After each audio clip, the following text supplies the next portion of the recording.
자, 안녕하세요. 삼국유사와 떠나는 진기하고 신기한 이야기들, 역사와 신화 속의 간극을 찾아서 이렇게 흘러가고 있는 붓다로드에 오신 것을 환영합니다. 오늘 말씀드릴 이야기는 추모왕 이야기. 예, 주몽이라고도 하고 추모, 그냥 원 발음이 아마 추모 쪽이 좀 더 가까웠을 걸로 추정을 합니다.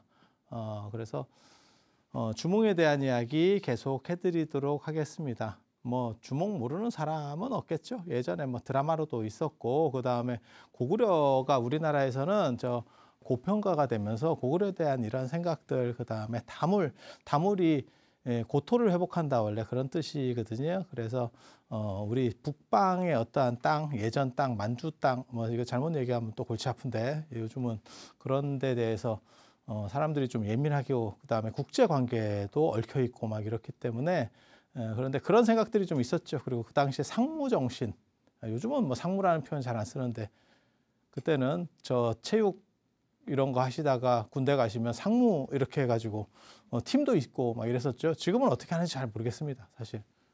그래서 그런 상무 정신, 그 다음에 고구려에 대한 부분, 그렇다 보니까 마치 뭐 광개토대왕 막 하면서 엄청난 뭔가가 있는 것처럼 이야기는 하지만, 실제로는 제가 계속 말씀드리지만 신라가 더 대단한 나라라고 하는 거, 그리고 신라는 대역전극을 펼쳤던 나라고, 진짜 쩌리에서 시작해서 최고까지 올라가는 그러한 시기 된다는 거, 그리고 진짜 고구려가 강했으면 과연 신라가 통일할 수 있었겠는가, 그 다음에 신라나 백제는 어떻게 버텼겠는가에 대해서 한 번만 더 생각하면 생각보다 고구려가 그렇게까지 강하지 않았을 수도 있겠다라는 생각을 하는 거고, 그 다음에 땅이 넓다고 꼭 나라가 좋은 거냐? 그건 절대 아니죠. 물론 미국같이 땅이 넓기 때문에 강력한 나라도 있고, 중국도 마찬가지고, 그렇지만 러시아나 뭐 캐나다, 호주 이런 데 생각하면 또 사뭇 다르죠. 땅으로만 따지면 진짜 다 한가닥 하는 나라들이죠. 하지만 가보면 사람 별로 없고 자연보호구역이잖아요. 요즘으로 말하면 그거죠. 한쪽은 상업지역인데 한쪽은 자연녹지. 이래서 건물 행사도 안 되고, 뭐 집을 지으렸더니 무슨 뭐 10%, 20% 이렇게 하고 막 아무것도 안 돼. 그런 땅. 그래서 땅 면적이 중요한 게 아니고 인구 밀도가 굉장히 중요한 거라더라. 그리고 당연히 고구려나 이런 쪽은 기마 민족이니까 활이라고 하는 부분이 계속 강조가 되는 거죠. 그래서 주몽이 활 잘 쏘는 사람이 주몽인 거고, 지금 오늘 이야기에서도 이제 또 활솜씨 이야기가 나옵니다. 그래서 북부여의 해모수 계열에서 이제 부여라고 하는 게 어떻게 보면 만주 쪽이 어떻게 보면 공통된 문화의 배경이라고 보시면 되고, 그 다음에 동부여의 이제 해부루, 그 다음에 그것을 잇는 금화왕이 있었고, 그 금화왕의 아들들과 7 아들들과 경쟁하는 유아 부인의 아들 주몽, 그리고 활도 잘 쏘고 그 다음에 능력도 있고, 그래서 금화왕의 아들들의 견제를 받게 되는 거고, 그건 뭐 당연한 이야기죠. 그 다음에 특히 유목민 같은 경우는 자기 세력을 딱 모아가지고 뒤집어 버립니다. 이제 주몽 이야기도 사실은 그런 거거든요. 결국 뒤집어 버려요. 징기스칸이나 이런 거 생각해 보시면 되죠. 그래서 위험하다고 생각을 하는 거죠. 그래서 이제 마국간 관리를 시켰더니 뭐 마국간을 잘 관리했다더라 라고 하는 그런 이야기도 있고, 그거는 요즘으로 말하면 경쟁자에게 굴욕을 주는 거예요. 좀 하천한 일을 시키는 거죠. 그래서 굴욕을 줘서 네 위치를 좀 잘 알아라 라고 하는데, 그때 이제 주몽이 가장 좋은 명마에 혀를 뚫어서 음식을 잘 못 먹게, 그래서 그 명마가 이제 좀 비리비리하게 만들어 놓고, 이제 다른 말들은 살찌우니까 그 금화왕의 아들들이 보고 다른 말들은 이제 이렇게 뭐 좀 가지고 가고 뭐 이렇게 하는데, 그 말은 아무도 신경을 안 쓴다는 거죠. 하지만 실제로는 그게 최고의 명마였죠. 그래서 아무도 관심을 안 가질 때 자기는 그 이제 혓바닥 이렇게 상처를 낸 거를 치료해서 그 말을 살찌게 해서 자기 말을 만들고, 나중에 뭐 도망가고 뭐 이런 이야기들이 계속 나옵니다. 지금 상태로 봤을 때는, 지금 우리 인식으로 봤을 때는 사실 그런 행동은 올바른 행동이 아니에요. 근데 탈해왕이 호공에게 사기친 거, 예전에 그런 얘기 했었잖아요. 호공의 집을 뺏으면서 이게 원래 우리 아버지, 우리 조상 대대로 살던 집이었었고 그거를 사기를 치려고 밤에 가서 숯 같은 걸 묻어놓고 자 봐라 여기가 우리 집안이 대대로 대장간을 해왔던 데다 이렇게 사기쳤더니 참 지혜로워요 라고 말을 한다. 야 그거는 범죄야. 그런데 왜 그걸 지혜롭다라고 얘기하느냐? 그리고 여기 주몽에게서도 그런 비슷한 이야기가 나오는 거죠. 그러니까 좋은 말을 관리를 마구간 관리를 시켰더니 좋은 말에다가 상태 안 좋게 해서 요즘으로 말하면 차고 관리를 시켰더니 페라리 자꾸 전기 부속품 이상한 걸 만져놔가지고 그거는 시동이 잘 커졌다 자꾸 이렇게 되는 거예요. 그러니까 사람들이 불안해서 못하겠어 이러니까 그거 너나 해 이러니까 그럼 내 건가? 이러면서 자기가 이건 굉장히 부도덕한 행위입니다. 그런데 이런 거를 다 슬기롭다라고 본다. 그러니까 기원전후의 윤리 판단이 오늘날과는 달랐다. 라고 하는 점 기본적으로 이해하셔야 됩니다. 그러니까 지금 생각하는 것처럼 이것은 그렇고 저렇고 윤리라고 하는 것은 사람들에게 의해서 가설된 거예요. 이거 굉장히 위험한 얘기일 수도 있는데 사실은 그런 거예요. 그래서 여러분이 생각하는 사회적 가치들이 다 다를 수 있어요. 우리가 이제 최근에 만난 것들에 그거 있잖아요. 뭐 동성동봉금지법 폐지, 그 다음에 간통죄 폐지 이런 거 이게 윤리적으로 굉장히 크게 바뀌는 부분들이거든요.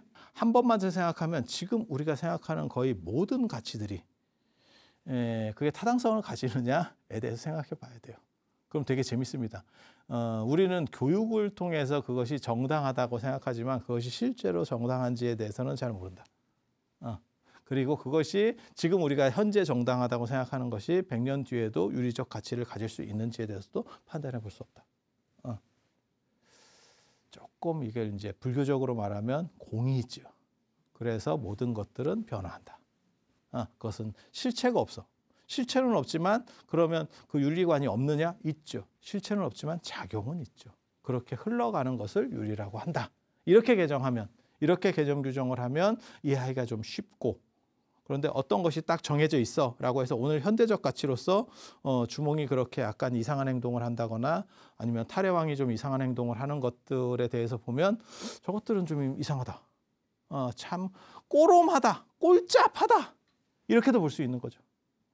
그래서 관점들의 차이가 존재한다더라 라고 하는 정도 이해하시면 되겠고 그런데도 불구하고 결국 주몽이 머리를 썼지만 7명의 금화의 아들들에게 몰리게 되고 그리고 결국 엄니대소를 건너게 되는 거죠. 그게 오이말이 협보라고 하는 여러분들은 다 들어보셨을 거고 여러분 자녀분들은 잘 못 들어보셨을. 저 어렸을 때는 오이말이 협보 이런 얘기들이 막 굉장히 많았습니다. 오성과 한음과 더불어서 그게 TV 인형극 뭐 이런 데서 계속 나왔어요. 그런데 지금은 잘 모르죠. 지금 뭐 누가 이런 데 관심이 있나? 그래서 엄니대소에 딱 가가지고 내가 하느님 해모수의 아들이고 천재 해모수의 아들이고 그 다음에 하백의 외손자다. 그리고 그 하백의 하는 아마 황하가 아니고 바레만이었을 거다. 아니 바레만이 아니고 저 누구야 요하였을 거다. 제가 그렇게 추정을 했었죠. 그런데도 그 하라고 하는 것 때문에 이게 연결성을 가지게 됐을 거다. 뭐 그런 정도 말씀을 드렸고 그래서 거북이하고 자라가 등을 쫙 올려서 그걸로 다다다다다 해서 건너갔다더라. 모세죠. 모세죠.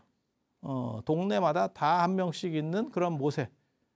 무리를 걷든 뭐 물을 가르든 뭐 근데 저는 주몽이 좀 더 타당하다고 생각합니다.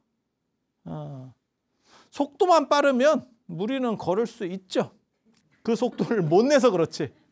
근데 제가 그 얘기 하잖아요. 모세는 불가능하죠. 홍해가 갈라져도 물을 빼도 그 즉시 물이 마르지 않는 이상 사람 못 건너죠. 바닷물 빠지면 바로 건널 수 있을 것 같아요? 뭐하고 똑같은 거냐면 그거죠. 비데를 써도 휴지는 필요하다. 이해가 됩니까? 물론 휴지 안 쓸 수도 있어요. 그냥 바람 기능으로 계속 한 5분 앉아 있으면 됩니다. 근데 거기가 마를 때까지 기다리고 있으면 이집트 군사가 와서 죽이겠죠. 앞에 나가면 이게 그게 이런 맨땅 같이 됐을 거라고 생각하세요? 물 빠진 바다가? 말 같지도 않은 거. 아니 한강 가른다고 생각해봐. 그게 우리가 그냥 이렇게 맨땅 걸어가듯이 야 강간으로 갈라졌다 가자 이게 될 것 같아요? 택도 없습니다. 그건 진짜 아주 유치한 사고라고 생각하시면 돼요. 물론 마를 때까지 기다리면 된다니까. 다 죽지. 야 조금만 더 기다려라. 조금만 더 기다려라. 다 죽었습니다. 이렇게. 그래서 주몽이 조금 더 타당하다더라. 주몽이 진짜 겁나 빨리 뛰면 물론 인간으로서 속도가 나올 수 있는 속도는 아니지만 주몽은 데미갓이잖아. 반은 신이잖아. 신성을 가지고 있잖아. 그래서 가능한 거야. 아버지가 하느님이고 하백의 외손자고 이게 있잖아. 작아지.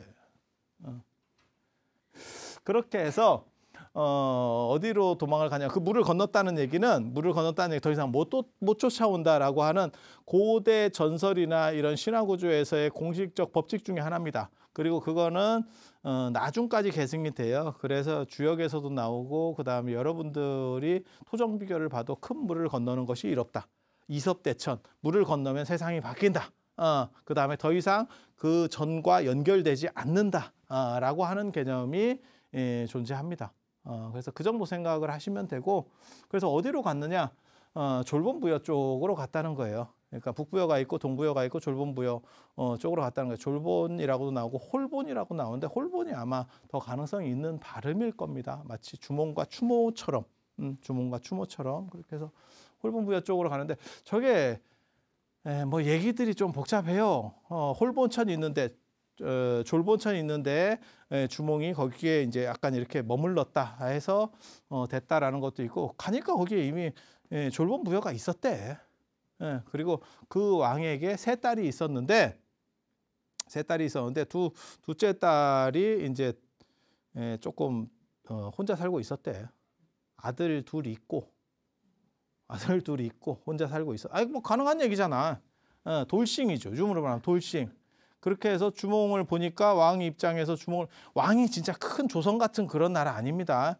저 시대에 저 유목민족들 같은 경우는 이렇게 부족국가 비슷한 그런 거예요. 그래서 사람이 똘똘하고 재주가 좋아. 그래서 그러면 뭐 나에게 중고 딸이 하나 있는데 어떻게 좀 해볼란가? 이렇게. 그리고 여기서 중요한 거 있어요. 주몽도 중고였습니다. 나중에 이제 유리왕이 오잖아. 우리가 그거 이야기 들어서 알고 있잖아. 그래서 유리왕이 오니까 뭐 주몽도 뭐 그렇게 그래서 중고 연합이 만들어지죠. 재활용팀, 재활용 드림팀 이거 굉장히 강력합니다. 그게 소선호라고 하는 삼국사기의 또 다른 설로 이렇게 제시되어 있는 그 유명한 소선호입니다. 고구려를 만드는 최고의 공신 중에 한 명. 그 다음에 나중에 백제를 만들었었던 여성. 한 여자가 두 개의 나라를 만드는 데 있어서의 가장 결정적인 역할을 했던 한국사에서 어떻게 보면 여자 중에는 기황후와 더불어서 최고가 아닌가 싶을 정도로 인생 역전하는 그게 이제 소선호가 등장하는 거죠. 그래서 소선호 그때 이제 데리고 있었던 아들이 비류하고 온주예요. 원래는 우태라고 하는 사람의 얘네가 피라고 몰라 저게 주몽 아들이라고도 나오는데 저 우태 아들인 게 맞는 것 같아요. 그렇지만 여러분도 아시겠지만 낳은 정도 있지만 기른 정도 있거든요. 특히 유목 같은 경우는 기른 걸 많이 따집니다. 그래서 서구 같은 경우가 기른 정 중심이 어떻게 보면 더 크고 동아시아의 농경 문화는 아시다시피 혈통이죠. 내 자식이어야 되죠. 근데 이게 굉장히 재밌습니다. 저렇게 소선호에게 자기가 의탁하고 어쩌고저쩌고 하면서 나라의 기틀을 가지게 되는데도 불구하고 나중에 고구려를 세운 뒤에는 홀라당 자기 아들이 부여해서 오니까 내 아들이 태자. 소선호 입장에서는 갑자기 뒤통수를 두드려 맞고 이게 인생인가?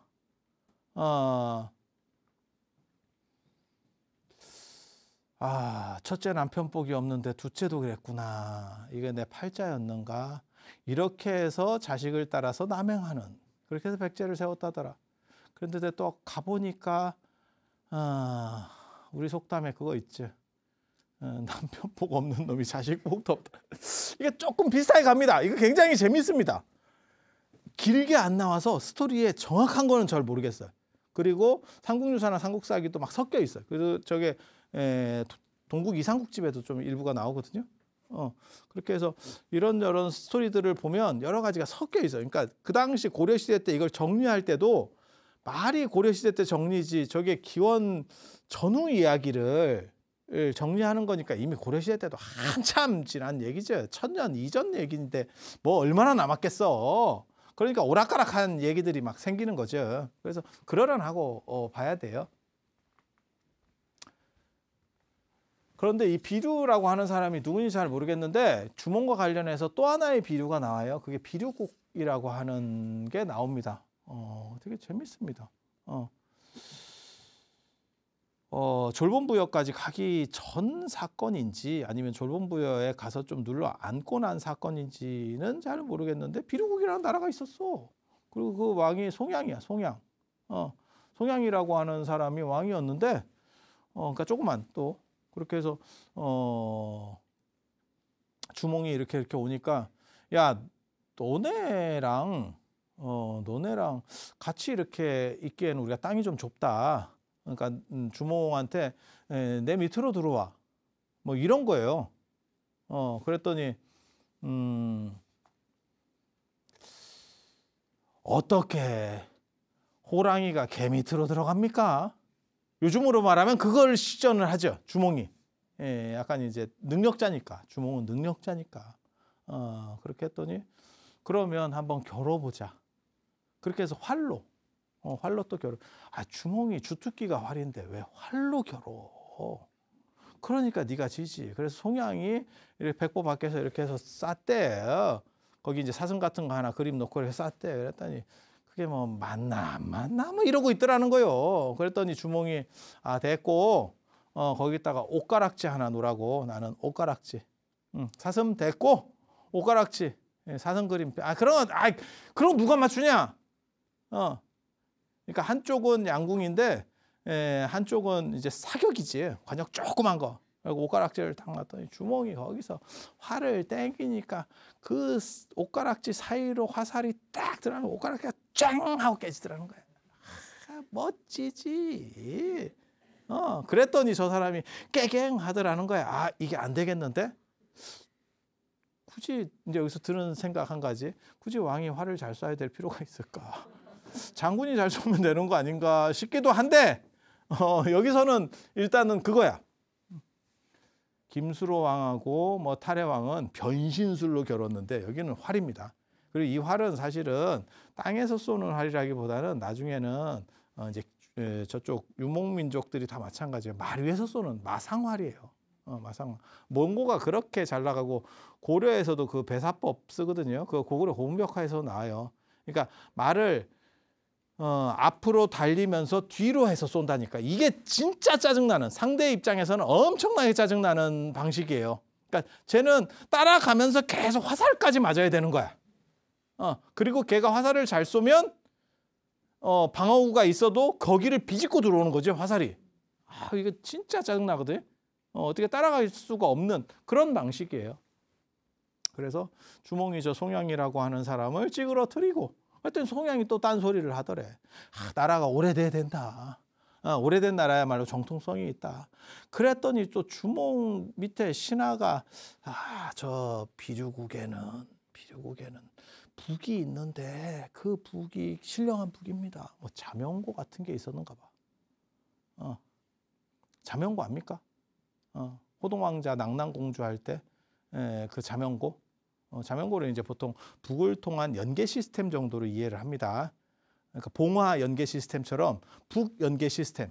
뭐 스스로 울리는 북이 어디 있겠어? 누가 치겠지?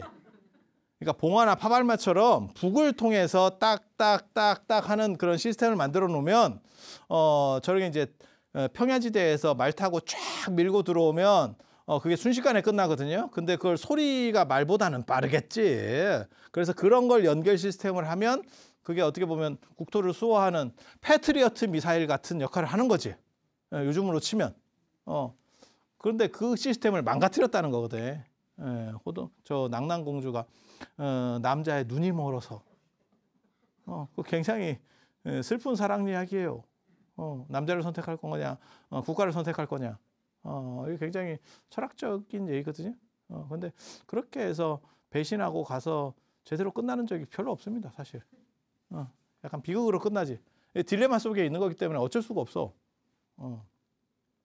그래서 뭐 그런 또 신령한 북이 있었는가 봐. 북하면 저런 데서 나올 수 있는 건 두 가지. 그런 식의 어떤 군사용 북 아니면 무속적인 신령한 북이 있어요. 쟤네들이 이제 북치면서 신을 부르거든. 샤먼들이. 그래서 그런 것과 관련된 신령한 북일 수도 있어. 뭔지 모르겠어. 근데 그 북이 아주 영험한 게 있대. 그렇게 해서 그걸 가지고 변증을 하려고 하니까 또 주먹 밑에 있는 놈이 형님 제가 훔쳐오겠습니다. 이게 또 뭐요? 그렇게 해서 훔쳐왔대. 훔쳐왔대. 그렇게 해서 정당성을 없앴고 그 다음에 주몽이 썩은 나무로 궁궐을 짓더래. 그래서 나중에 저 송양왕이 와가지고 야 너네 궁궐 얼마나 오래됐어? 이랬더니 썩은 나무로 지어가지고 우리는 되게 오래됐어요. 이렇게 그렇게 해서 결국 주몽이 비류국을 먹었대. 이게 무슨 야바우도 아니고. 근데 이런 게 다 지혜로운 거라니까. 그 당시 지혜라니까 이게. 비류국을 결국 접수를 합니다. 주몽이. 그래서 저기에서 비류라고 하는 이름이 나오는 걸로 봐서 우태라고 하는 사람이 소선우의 첫 번째 남편이었던 우태라고 하는 사람이 비류국계였었나? 그냥 추정해. 그냥 맨바닥에 아무것도 없고 그냥 이름 발음 비슷한 거 갖고 그냥 추정하는 거야. 아무것도 없어. 왜? 자료가 너무 적어. 다 해봐야 아무것도 없어. 그래서 그런 정도 추정만 한번 해볼 정도로 그런 생각을 합니다. 그러니까 저 비류하고 온조의 아버지로 나오는 사람은 두 사람입니다. 한 사람은 우태라고 하는 사람, 그 다음에 한 사람은 주몽이라고 하는 사람. 근데 그런데 나중에 결국 유리가 와가지고 주몽을 잇는 걸로 봐서는 주몽은 혈연 중심자고 자기 진짜 아들은 아니었던 것 같아. 그러니까는 엄마가 데리고 온 아들로 보는 게 정당할 것 같아요. 그리고 만약에 자기 아들이었으면 뭐 유리가 첫째라서 왕이 됐다고 가정하더라도 비류하고 온조가 굳이 나갈 필요는 없잖아. 그냥 그렇게 또 살면 되지. 뭐 이복 형제, 조선시대 때 이복 형제라고 해서 뭐 다 나가나? 그런 건 아니거든. 그러니까 뭔가 불만을 표시했다라고 하는 얘기가 뭐냐면 내 건데 비류 입장에서는 다음은 안 가? 이러고 있었더니 갑자기 낙하산이 내려온 거야. 추정해보면 그런 정도 추정을 해볼 수가 있어요. 그래서 지금 이 상황들을 보면 비류하고 온조는 아마 우태 아들이었을 거고 나중에 우태가 죽고 난 뒤에 주몽과 결혼하는 과정에서 주몽 아들이 됐겠지. 그런데 주몽은 희한하게도 유몽 문화는 사실 기른정 중심이거든요. 기른정 중심이고 그리고 실제로 우리도 서구화되면서 그런 현상들이 일어나고 있죠. 지금은 성씨가 다르거나 꼭 내 자식이 아니어도 내 자식으로다가 잘 키우시는 분들이 굉장히 많죠. 예전 같으면 그런 식 일들이 벌어지면 저희 어렸을 때만 해도 네가 왜 그런 짓을 하냐? 주변 사람들이 다 그렇게 얘기해. 근데 지금은 그게 맞는 것 같기도 한데? 이렇게 친한 쪽으로 가는 거죠. 주몽은 희한하게도 저는 이게 굉장히 특이하다고 생각해요. 유몽 문화에서는 아무튼 비혈통 계열이에요. 유몽에서는 능력 중심과 능력 플러스 친한 사람입니다. 지금 주몽이 홀본부여에서 저 홀본부여를 계승할 수 있는 것도 능력자이기 때문에 그런 거예요. 혈통 아무 관계 없잖아요. 지금 자기는 그렇게 받아놓고 자기가 왕이 되고 난 뒤에는 자 봐봐 37년에 고구려가 지금 주몽이 왕이 되니까 나라를 만들고 왕이 되고 나서 저건 이제 넣은 거죠. 비류국도 넣고 그 다음에 졸본부도 넣고 이래갖고 이렇게 해서 하나를 기본 틀을 하나 만든 거죠. 그래서 내가 왕이야 라고 했는데 BC 19년에 유리가 오죠. 유리라고도 나오고 유류라고도 나옵니다. 비류, 유류 이렇게. 예, 그래서 유류가 더 맞는지 어쩐지 잘 모르겠어요. 더 맞을 것 같아요. 그 당시에는 또 류 발음인가 싶기도 하고. 자, 한자 발음 아닙니다. 다 옛날 우리 발음인데 그걸 이제 음차해서 이렇게 쓰는 과정에서 저기 오락가락하게 다 나오는 거예요. 그래서 졸본부여라고 나오고 홀본부여는 저희 광개토대왕 비문 같은데 홀본이라고 나오거든요. 그리고 지금 우리 한자 발음하고 또 달랐을 겁니다. 그래서 정확한 발음 잘 모릅니다. 그건 알 수 없어요. 알 수 없어요. 그런 정도 생각하시면 되고, 유리가 오게 되는 거죠. 유리는 예씨 아들이고 얘네보다 형이죠. 얘네보다 형. 진짜 형이었는지는 모르겠어. 얘네보다 당연히 아들이긴 아들이지만 형인지는 뭐 형이라고는 나오는데 잘 모르겠어요. 서로 따로 결혼해서 했으니까 뭐 누가 아빠인지 알 게 뭐예요. 그래서 유리가 이제 오게 되죠. 그 오게 되는 사연이 있잖아. 우리 어렸을 때는 그런 것도 되게 많았었는데, 뭐 전설고양이나 인형극에서 보면 제가 이제 문제를 일으키잖아 맨날. 저 유리가 이제 문제를 일으켜 약간 말썽꾸러기 이러니까 엄마가 이제 불러가지고, 야, 너희 아버지가 원래 대단한 사람이야. 애들이 너는 아버지도 없대요 이러면서 이제 놀리고, 그러니까 얘가 이제 삐뚤어질 테다 이러면서 이제 유리가 좀 삐뚤어지고 뭐 이렇게 이런 상황에서, 그래서 좀 크니까 너네 아버지가 원래는 진짜 대단한 사람이야. 이러면서 너네 아버지를 찾아가려면 여덟 팔각형으로 되어 있는 돌 위에 소나무가 자라고 있는데 거기에 너네 아버지에 대한 단서가 있어. 뭐 이렇게 얘기했대잖아. 그렇게 해서 8개의 이렇게 8팔각형으로 되어 있는 주춧돌 위에 소나무 기둥을 세운 거죠. 그래서 걔가 산천을 다 다니고 그런 데 있나 해서 다 다녔더니 없었고 물 먹었고 집에 돌아오니까 집에 기둥이 이렇게 팔각형 기둥 위에 소나무를 이렇게 댔다는 거잖아요. 그게 뭘 얘기인지 잘 모르겠습니다. 왜?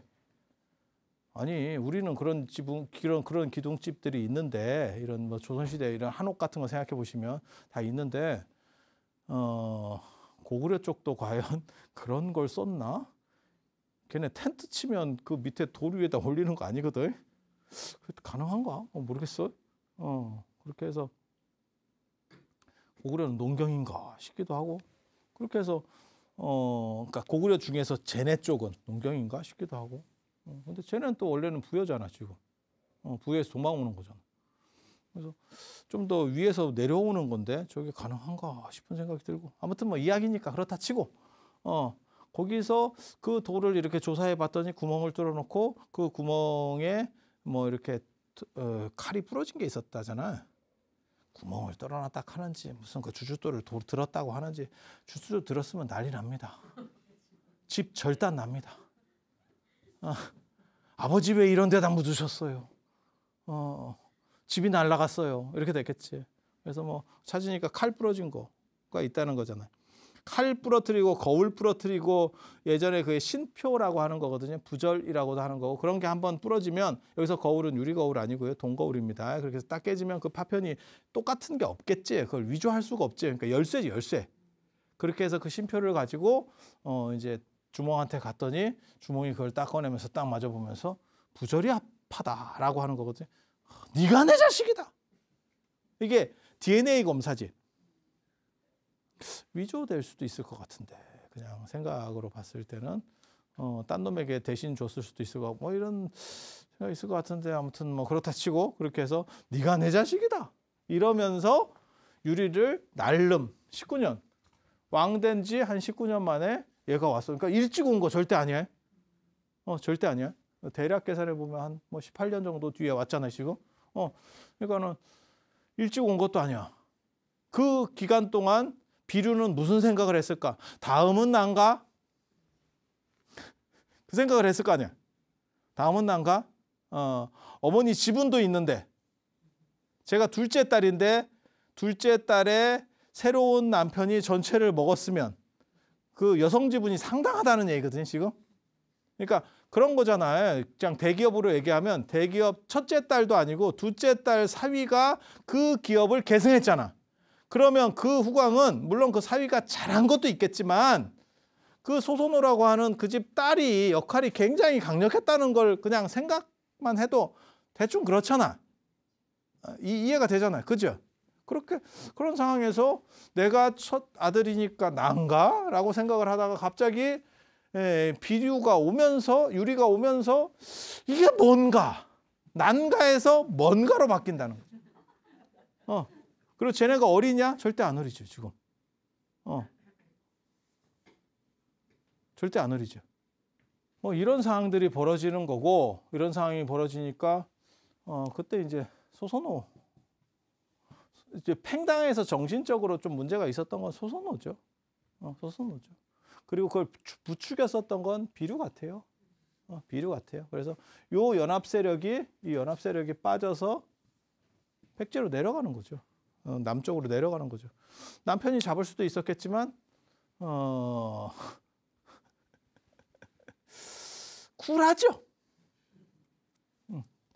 주몽은 최소한 질척거리는 스타일은 아니라더라. 그 얘기는 한 번 더 뒤집어 보면 소선호와 비류 계열의 어떤 강력한 정치적 힘 때문에 추몽이 약간 흔들리고 있었고 그거를 어느 시점에 어느 정도 주몽이 안정되고 난 뒤에 제거하는 거죠.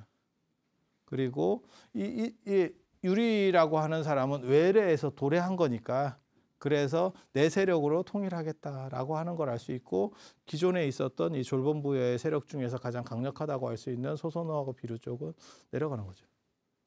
쫓겨나는 거죠. 한마디로 해서 밀리는 거죠. 밀려가게 되는 거죠. 그렇게 해서 백제 쪽으로 지금 현재 마한 쪽으로 내려오는 거예요. 그래서 전라도 쪽으로 내려가다가 전라도, 충청도, 그다음에 서울, 경기 쪽까지 다 내려가다가 그래서 주몽의 혈통주의를 어떻게 볼 거냐? 이거를 혈통주의로만 이해할 거냐? 안 그러면 세력 판도의 변화로 얘기할 거냐? 라고 하는 게 한 가지 있고. 그래서 원래 졸본부여에 자기를 지지하던 세력들이 너무 이제 비대해서 힘들어지는 거죠. 그런 일들은 실제로 많이 있어요. 그래서 나라가 개국하고 난 뒤에 항고주 우방이 개국하고 난 뒤에 여태우가 그 공신들을 다 싹쓸이를 하죠. 그런 일들이 나라 만들고 나서 여러 번 다 있었습니다. 명나라 때도 그런 비슷한 일들이 일어나는 거고. 이렇게 개국 공신들. 왜? 감당하기가 쉽지 않거든. 그리고 그 사람들을 냅뒀을 때 내 아들이 왕이 됐을 때 쉽지 않아요. 나는 내가 대장이니까 버텨. 근데 내 아들은 쉽지 않죠.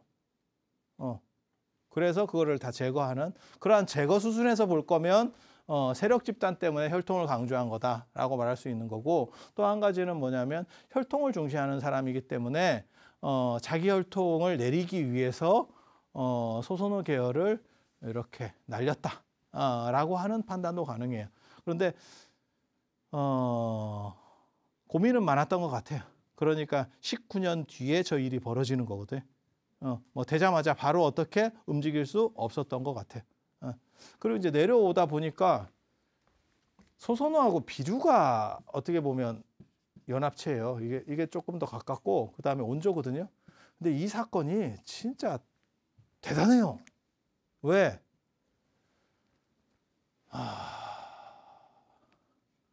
온조가 저런 놈일지 몰랐지. 비류는 약간 나대는 스타일인데 진짜 무서운 건 온조였던 거야. 최후의 순장은 온조입니다. 그래서 온조가 백제를 만들잖아.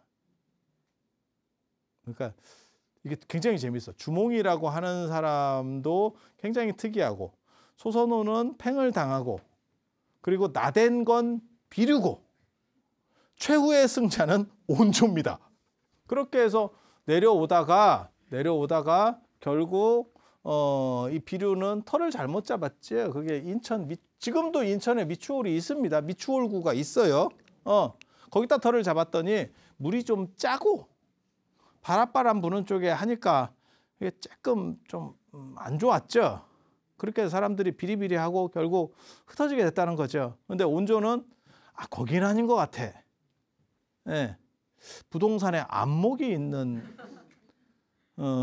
온조 씨가 이제 얘기를 하는 거죠. 그게 이제 하남 위례성. 여기서 하는 한강입니다. 한강의 남쪽의 위례성. 지금 풍납토성 되겠습니다. 결국 비류백제가 무너지게 되고 와해되고 그 다음에 온조백제로다가 흡수되죠. 그래서 십제, 원래는 십제죠, 십제. 여기 10명의 신하들이 온조를 지지하고 있었고 소선호는 비류를 지지했던 것 같아요. 내려간 세력 중에. 그리고 저 사람들은 자신들을 고구려하고 분리시키려고 해요. 그러니까 뒤어서 와서 그런 것 같아. 그래서 쟤네 성씨가 부여씨잖아. 부여씨잖아. 지금 계속 나오는 게 부여잖아. 어떻게 보면 진짜 부여를 계승한 거야말로 팩제야 라고 성씨에 갖다가 박아버렸죠. 그래서 결국은 온조가 비류백제하고 소선호 세력까지 나중에 병합하면서 십제에서 백제로 이게 무성의하게 짓는다. 삼국 통일했으면 천제가 될 수 있었어.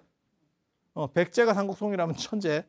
저 북쪽까지 먹었어요. 그러면 만제. 야, 이거 얘네 이름 너무 무성의하게 짓는 거 아니야? 너네 왜 그렇게? 아니에요. 백이라고 하는 것은 온전하다, 가득하다 라는 상징이에요. 그런데 되게 재밌는 게 같은 계열에서 나왔는데 이 얘기는 뭐냐면 어떻게 보면 같은 부여계에서 부여계 안에 고구려의 주몽이 있는 거고 그 다음에 이쪽에 온조가 있는 거고 그래서 온조백제가 실제로 이것도 두 가지가 나와요. 비류백제가 먼저 있었고 그거를 온조백제가 먹었다라고 하는 그런 그러니까 쉽게 말해서 지금 제일 많이 나오는 거는 인천 쪽에 비류백제 그 다음에 서울 하남 쪽에 하남의 위례성에 온조백제 이렇게 양립하다가 이쪽이 망했다라는 설도 있고 이게 가장 일반적인 거고 또 하나는 뭐냐면 얘네가 먼저 시작해서 했고 이게 와해되면서 얘가 두 번째로 해서 이걸 흡수했다도 있어요. 그러니까 동시성이냐 시차성이냐 동시성이냐 시차성이냐 이해가 됩니까? 그래서 얘가 계승한 쪽이다. 이걸 계승했다. 그런데 계승했는데 그냥 일반적 계승이 아니고 위해를 조진 계승이다. 이해가 됩니까? 그러니까 정권으로 말하면 형제니까 당연히 같은 팀 아닙니까? 아니 그렇게 생각하지 마. 그러니까 정권으로 말하면 여당 야당이 바뀌어버린 거야. 대통령이. 그래서 그렇게 된 거 아니냐라는 썰도 있어요. 그래서 비류가 사실은 백제의 시조다. 그런데 온조에게 극복됐기 때문에 전부 다 날아가서 비류는 약간 쩌리같이 되고 끝났다. 이렇게 보는 관점도 있습니다. 그런데 재밌는 거는 뭐냐면 같은 부여계인데 이쪽은 어떻게 보면 유목성을 더 강조하고 그래서 말 타고 기마 말 타는 쪽을 강조하고 이쪽 같은 경우는 농경으로 농경 쪽이 강해요. 그래서 백제는 고구려에서 갈라져 나왔다고 하는데도 불구하고 좀 다른 걸 보고 그 다음에 자기들은 부여라고 성씨를 삼는 걸로 봐서 자신들이 부여의 정통성을 계승하고 있다라고 판단하고 고구려하고는 오히려 이렇게 척을 지려고 하는 그런 속성이 강한 거예요. 그 얘기는 뭐냐면 우태자식이지.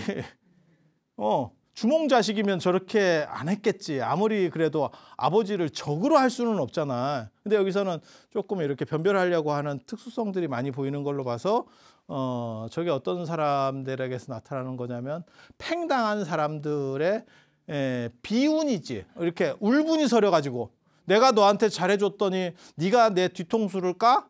이러면서 내가 정통이었어. 를 시전하고 있는 거죠.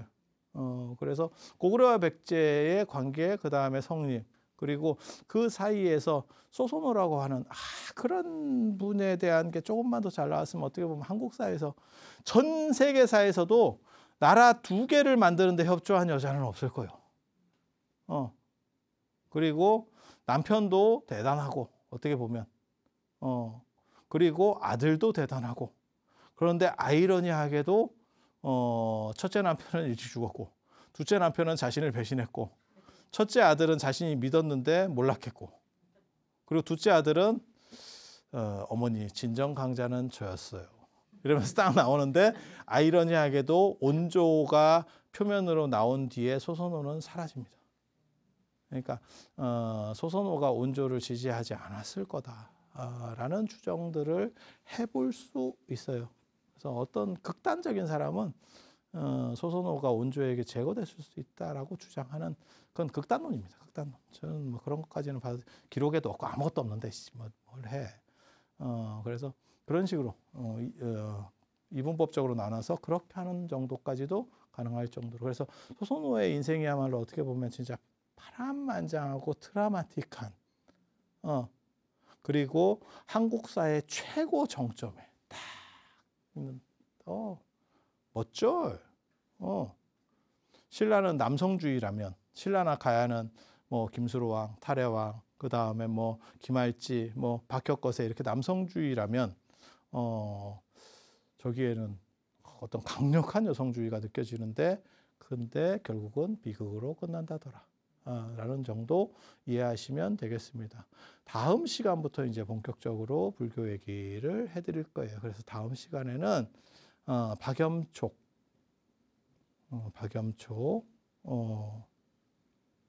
왜 2차돈 얘기 해드릴 수 있도록 하겠습니다. 신라불교의 어떻게 보면 시작 527년과 관련된 2차돈 이야기로 찾아뵙도록 하겠습니다. 자, 들어주셔서 감사합니다.